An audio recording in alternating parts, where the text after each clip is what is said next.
দি অবিৰতভাৱে যজ্ঞ কৰি আহিছোঁ আৰু আজিও কৰিম।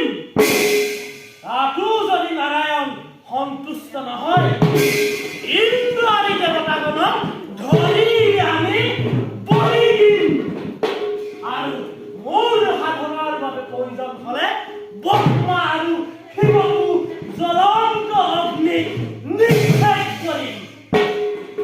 সেনাপতি কালজয়, মহাৰাজ, আজিৰ যজ্ঞৰ আয়োজন সম্পূৰ্ণ হ'লনে?